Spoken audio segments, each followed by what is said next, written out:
Jamaah Majelis Salim hadanallah. Itulah lugat atau terjemah Sundanya. Sekarang Indonesia dan insya Allah penjelasannya. Yang jelas masih tentang maksiat kedua tangan. Artinya maksiat itu dosa yang berhubungan dengan perbuatan tangan.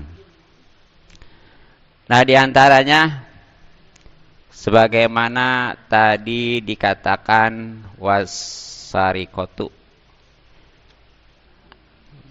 adalah mencuri. Ya mungkin kalau mencuri udah gak asing lagi ya. Pokoknya mah mengambil hak orang secara sembunyi-sembunyi. Nah, ini hukumnya haram. Bahkan termasuk dosa besar. Karena nantinya ada sanksi atau pidananya. Nah, apa sanksi dan pidana dari mencuri? Yang pertama, wayuhadu, dan kudu dihad. Dihad itu maksudnya dipotong ya. Insaroko, kalau maling tersebut mencuri mayusawi, harta yang menyamai rubu'a dinarin, seperempat dinar, min hirzihi, tentunya dari tempat penyimpanannya. Jadi kalau ada maling nih, ngambil dengan sembunyi-sembunyi milik orang, ukurannya sudah mencapai seperempat dinar. Seperempat dinar itu kan, satu dinar itu kurang lebih 4,5 gram emas. Ya berarti kalau 4,5 gram emas dibagi 4 gitu aja. Ya pokoknya mah 1 gram lebih ya. Berapa duit tuh? Ya 1 juta lebih ya, kurang lebih ya. Tuh kalau sudah mencapai segitu tuh, itu baru kena sanksi. Ya. Kalau kurang mah ya belum, nggak bisa dihukum seperti itu. Ya bahkan kalau menurut syarat Islam nanti yang mencurinya kondisinya gimana ya. Kalau memang dia butuh, enggak dihukum. Ya. Nah, kalau kita kan kadang-kadang mau butuh mau kagak pokoknya mah. Apalagi kalau sampai dihukumi sama masyarakat, naudzubillah ya. Sampai kadang-kadang dibakar, padahal mah hartanya juga belum tentu dapat dia gitu. Nah, inilah. Nah, tentunya harta yang 1/4 dinar juga itu memang di tempat penyimpanannya. Ya kalau mobil mah atau motor atau kendaraan lah ya. Kan di rumah suka ada parkiran tuh. Parkiran apa namanya? Gerasi ya. Iya. Tuh kalau ngambil di situ tuh. Nah, itu baru kena. Tapi kalau umpamanya di jalan atau di mana ya? Ya sekali lagi ini tanpa sepengetahuan yang pemiliknya ya. Itu mah belum dikenakan hukum. Karena bukan di tempat penyimpanannya. Nah, dan memang salah dia. Itu enggak hati-hati gitu ya. Tahu di jalan atau di mana sembarangan tuh gitu. Nah, kemudian motongnya hadnya ini gimana? Nah, pertama biqotniyadihi, dengan memotong tangannya yang kanan.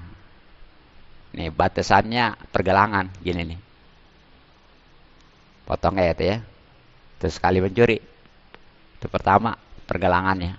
Ini tentunya pakai alat yang memang tajam ya. Jadi ukuran sekaligus cok langsung putus. Nah, itu pencurian yang pertama.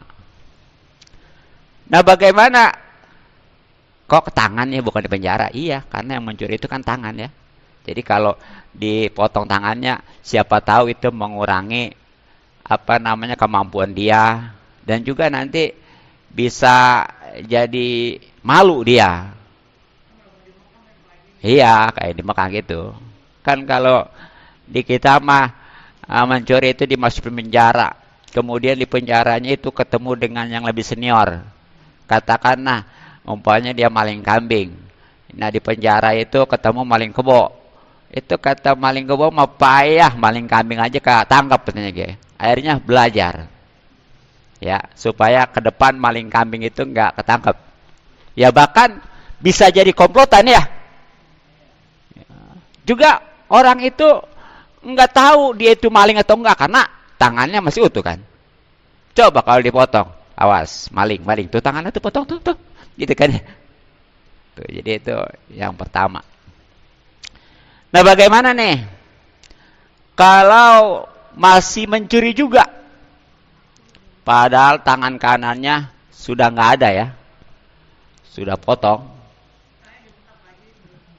Oh, ngeri ya saya mana. Biasa lamun di muka eta poe Jumatnya, mantas Jumat diayakeun anak, baik itu potong tangan, bahkan pemenggalan leher ya, pembunuhan yang biasanya karena sebab membunuh gitu ya. Nah, jadi sumain ada nih, kalau ia kembali mencuri untuk kedua kalinya, ingat ini juga ya, mencurinya lebih daripada 1/4 dinar atau segram emas lebih ya. Kemudian memang di tempat penyimpanannya. Nah, itu ketahuan, ketangkep, dipotong tuh. Tapi kakinya sekarang mah, khususnya kaki yang kiri. Nah, tuh jadi kanan, kiri. Sama batas pergelangan juga. Ya, batas pergelangan juga. Ka eta heula. Naon ngaranna? Kasuk heula. Iya. Jadi disilang gitu ya. Nah, siapa tahu mungkin karena kakinya nih dia bisa mencuri gitu ya. Siapa tahu dipotong mah gitu sebelah, dia kan bisa ngurangin juga tuh. Pan kecil. Nah, bikin ketahuan. Oh, berarti 2 kalinya. Pan kalau udah gitu mah dia dikejar gak enak ya. Gitu. Lamun pertama lengan tangan kanan dulu ya. Kalau mencuri lagi ketahuan ukurannya sama, baru kaki kiri. Itu sama, semuanya batas pergelangan ya, kaki juga. Ya disilang.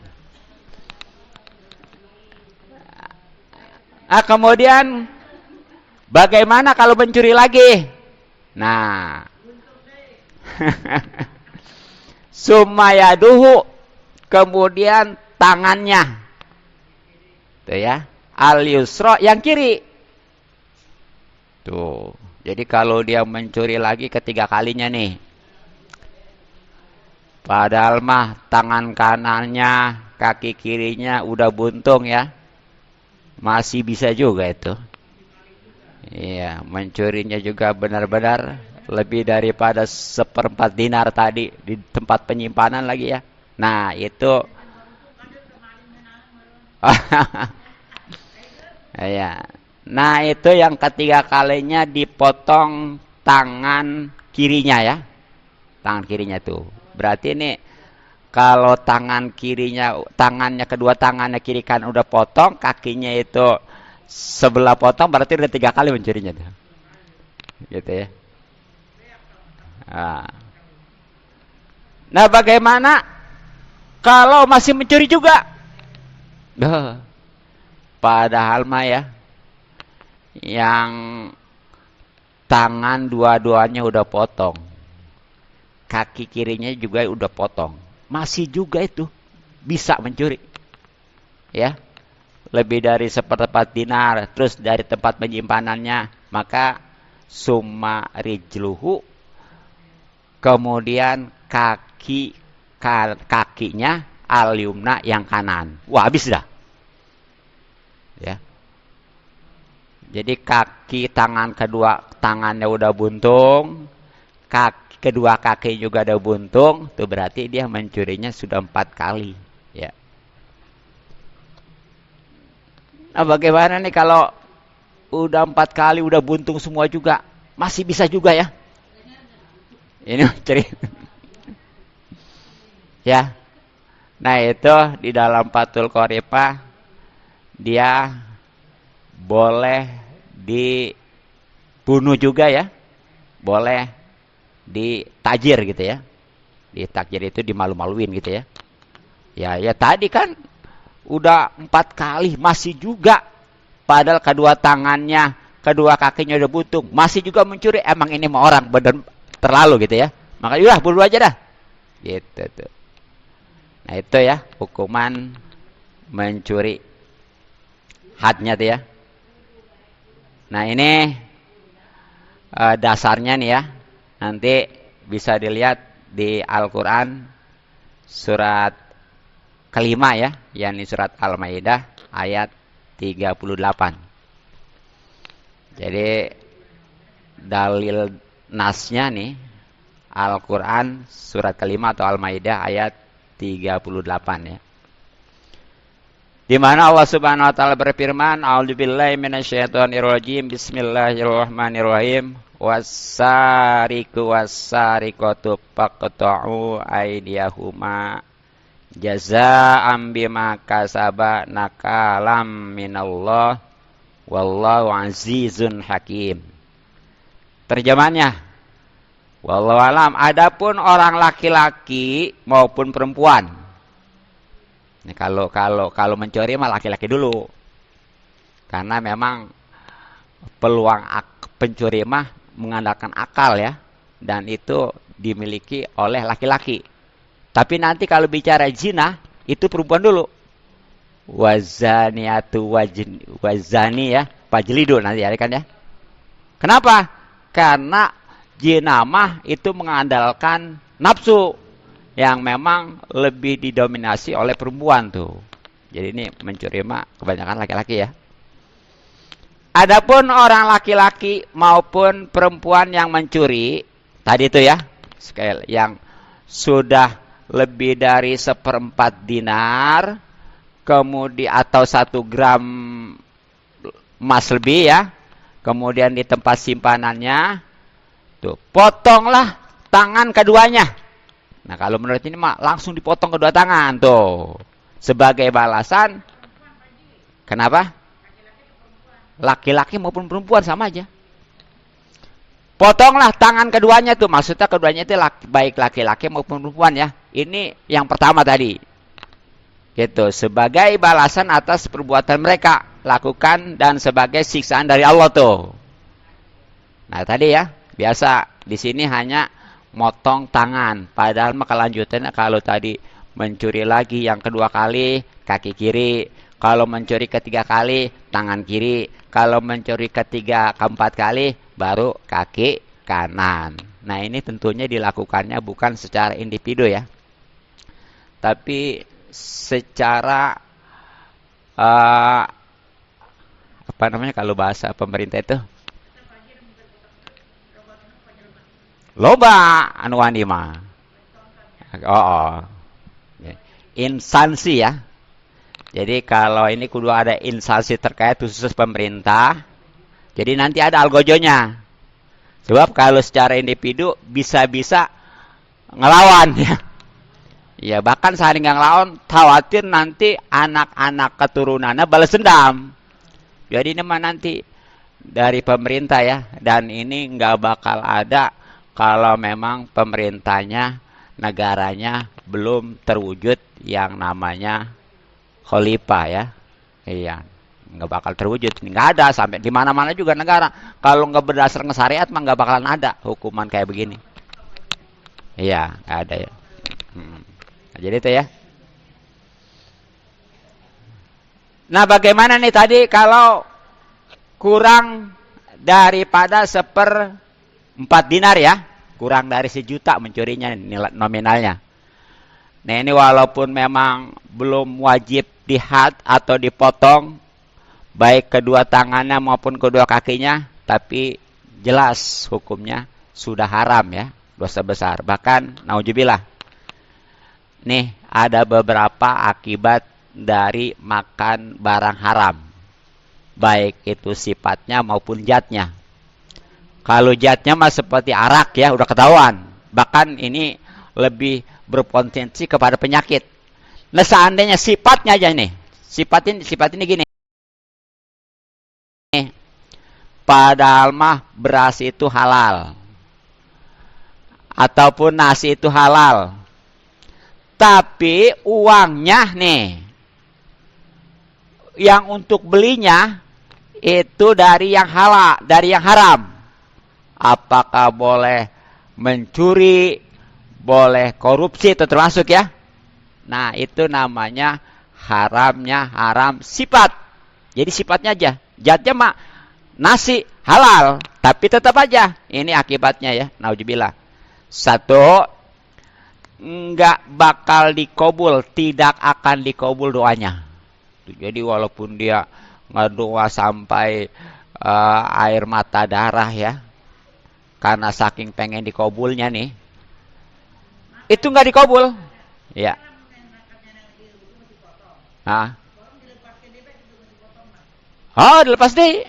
Oh, dilepas deh. Engke lawan mana yang nggak sebisa yang mencari karena kemampuan nggak ada ya. Nah itu nanti pemerintah nanggung. Itu begitu, nanggung ya. Nah baru itu pemerintah itu hak tuh ngempanin yang kayak gitu. Tapi kalau sekarang di penjara itu kadang-kadang orang yang sudah memenuhi untuk dihukum dan belum, kan itu sama-sama masuk. Akhirnya gimana? Itu negara itu kan ngempanin tuh ya di penjara. Itu sebenarnya bukan haknya itu. Begitu. Jadi memang dia udahnya itu ngempanin ataupun itu ngasih makan begitu aja. Kemudian kan kalau sekarang mah dia tadi di penjara malah belajar ya. Kemudian karena orang itu nggak curiga ke dia sehingga dia nyamar gimana juga kemudian bisa mencuri lagi. Dan dengan di penjara tuh tadi anak istrinya dipisahkan. Tuh, kalau itu mah tadi enggak dipotong, langsung aja dilepas. Jadi dia bisa bersama lagi dengan anak istri keluarga ya. Iya, dipulangin, dikasih. Ya, nggak dilepas gitu ya, nggak dipenjara nggak. Tuh, nanti kalau seandainya tadi karena dia usai dari situ, sekarang nggak bisa nih, karena nggak bisa mencuri, itu baru nanti negara, itu baru ya gitu. Gitu ya. Jadi yang pertama tuh, ini makanan haram apa aja nih? Bukan sebab pencuri aja ya, termasuk nipu dan lain sebagainya. 1, nggak diijabah doanya. Nih kita kan yang namanya doa pengen diijabah ya. Ada yang pengen kaya, ada yang pengen sehat, ada yang naik pangkat, ada yang segala-galanya pokoknya ya. Tapi sayang sekali kalau dia makannya barang yang haram, termasuk minumnya juga pakaiannya, sebab itu doanya nggak dijabah. Nah yang kedua, akibat dari konsumsi barang yang haram, baik makanan, minuman maupun pakaian, itu tidak diterima amalnya. Tuh kita kan yang namanya beramal ibadah khususnya ya, sholat, ngaji, segala apa pengen dijabah ya, pengen diterima ya. Tapi gara-gara dia konsumsi barang haram itu nggak diterima, walaupun sah. Mending kalau sehari 2 hari mah, tapi sampai 40 hari 40 malam. Termasuk tadi doa tuh tadi. Sama, nggak diijabah selama 40 hari 40 malam. Nah bagaimana kalau baru kemarin nih, atau minggu kemarin, bahkan 10 hari yang lalu, kan belum 40 hari ya, dia habis makan barang haram. Nah apakah karena nggak diterima dia nggak ibadah? Ya tetap ibadah menjalani walaupun nggak diterima, paling tidak dosa gitu, dan udah ngegugurin kewajiban. Tapi kalau dia gara-gara itu udah nggak mau ibadah, di ibadah juga nggak percuma, nggak diterima, nah itu udahnya nggak diterima, dosa kewajiban belum gugur gitu. Ya siapa tahu dengan dia ibadah, bukti tobatnya mudah-mudahan diterima oleh Allah, sehingga dengan kebijakan Allah jadi diterima begitu ya. Gitu.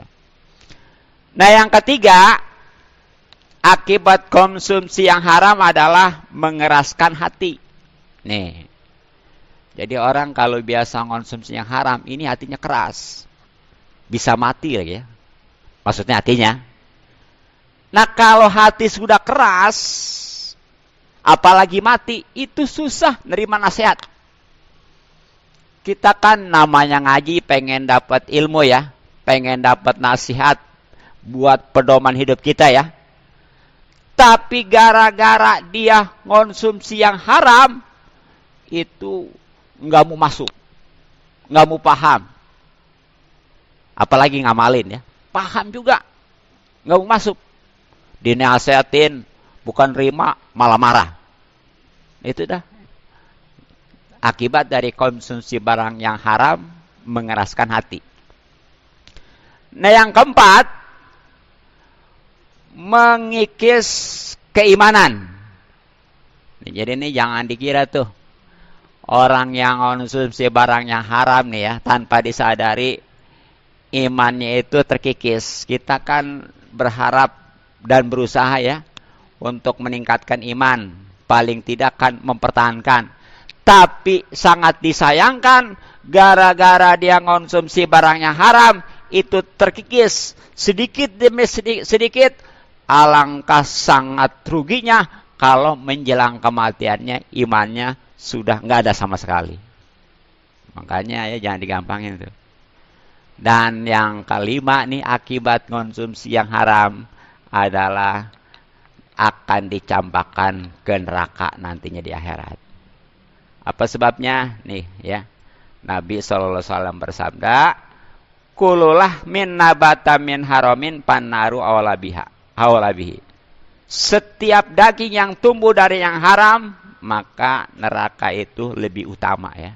Artinya dia itu kemungkinan besar masuk neraka, sebab yang namanya darah daging dari yang haram itu seperti halnya bensin dengan api. Gimana tuh? Jadi apinya neraka itu bensinnya darah daging dari yang haram. Itu nanti ya di akhirat neraka bakal ngerambetin dia gitu ya. Nah, itu makanya hati-hati ya. Bahkan nih, jangankan istilahnya benar-benar mencuri ya, ngelaga-laga aja nih, ngelaga-laga. Kalau kata bahasa ke sekarang mah apa, framing ya, supaya orang shock gitu ya, bahwa hartanya itu diambil ya, tapi sekali lagi ngelaga-laga aja nih mah. Seperti gini nih, Pokoknya punya tetangga nih, ada di parkiran ada motor nih. Kemudian tuh motornya disumputin. Kemana ya? Dia bilang, motor nggak ada di parkiran. Dilihat bener nggak ada. Padahal mah kerjaan yang ngasih tahu itu ya. Dan ini bukan untuk diambil, hanya untuk membuat shock atau framing aja. Itu tetap diharamkan juga ya. Segitu tuh. Walaupun nggak diambil, itu tetap hukumnya haram ya. Kenapa? Di parkiran mah itu tadi. Jadi kalau iya, iya itu namanya tetap haram hukumnya, tapi nggak sampai nggak dipotong tuh mah ya, karena nggak diambil itu mah ya. Tapi sempat diambil, sempat disumputin. Pindahin doang, enggak itu iya itu tuh bahasanya barusan tuh, tetap diharamkan usulnya memframing yang membuat shock orang lain gitu ya. Iya, gitu ya. Nah, itulah tentang mencuri ya. Nah, kemudian wa minha, dan termasuk maksiat yang berhubungan dengan kedua tangan, an-nahbu adalah merampok atau membegal ya. Nah, ini mah terang-terangan. Kalau tadi mah sembunyi-sembunyi, kalau ini mah terang-terangan. Ngerampok ya, begal. Ya tuh kan kalau ngerampok kan biasanya datang ke rumah ya atau di jalan ya. Begal juga begitu tuh. Nah, ini gak sama nih. Termasuk maksiat yang berhubungan dengan tangan ya. Ya karena memang dilakukan oleh kedua tangan. Nah, hukumnya juga sama, ini haram. Apalagi sampai umpamanya dia ngebunuh ya. Makanya nih, di dalam kitab fikih, baik kitab Fathul Qorib ya, maupun kitab Hanajus Salikin ya, itu orang yang membegal atau rampok itu hukumannya terbagi-bagi nanti nih. Satu, kalau dia itu ya membegal ya membunuh, ini karena mungkin tuh ya, karena barangnya diambil, pemiliknya nih ngelawan, suka gitu tuh ya, akhirnya dibunuh. Yang punya motornya katakan gitu ya, dibunuh. Tuh, jadi mencuri juga dia membunuh. Nah, ini hukumannya itu dibunuh juga disalib. Gitu ya. Disalib mah itu digantung dia tuh ya. Ya jadi dibunuh dulu, pancungnya kemudian disalib. Itu yang pertama ya. Ayah gitu ya. Pancung. Kalau pancung mah gini, jadi begitu ditoel aja naik udah putus. Nah, yang kedua, hanya membunuh. Nah, emang ini mah mungkin nggak maksud dia ngambil barang ya, ataupun mungkin tadinya mah maksudnya mah mau ngambil barang, karena orang yang ngelawan itu dibunuh yang pemiliknya, tapi sempat ada polisi, kabur dia. Kayak gitu ya. Yang jelas dia udah ngebunuh. Nah, ini hukumannya dibunuh lagi. Yang ketiga, ini hanya ngambil barang. Tuh, jadi ini mah enggak membunuh, hanya ngambil barang. Mungkin tuh begitu dirampok yang pemiliknya ketakutan ya. Jadi enggak ngelawan gitulah, hanya diambil barangnya aja. Nah, ini mah hukumannya tadi sama, dipotong. Seperti pencuri. Iya. Nah, bagaimana nih kalau dia ngambil barang enggak, membunuh juga enggak, hanya nakut-nakutin gitu ya? Iya, geng gitu, nakut-nakutin aja. Ya menteror bahasanya ya. Nah, ini kalau menurut kitab Fathul Qorib mah ya, itu kudu dipenjara. Itu baru dipenjara, karena ini mah enggak membunuh, enggak ngambil harta kan ya. Itu ngasih pelajaran. Iya, bahkan kudu diusir tuh. Sebagaimana pelaku zina itu ya, diusir ke suatu tempat yang jaraknya itu nggak kurang dari yang udah boleh sholat jamaah, khususnya qashar ya. Tuh gitu tuh. Nah, itulah tentang pencuri dan perampok ya, atau begal. Jadi ya hukumannya seperti itu.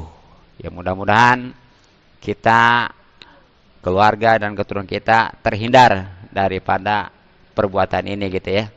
Karena tadi di samping ini merupakan maksiat lisan yang dosa, ternyata hak pidana di dunia juga tadi itu sangat menyakitkan sekali gitu ya, karena mesti dipotong ya. Mudah-mudahan manfaat. Mohon maaf dan maklum.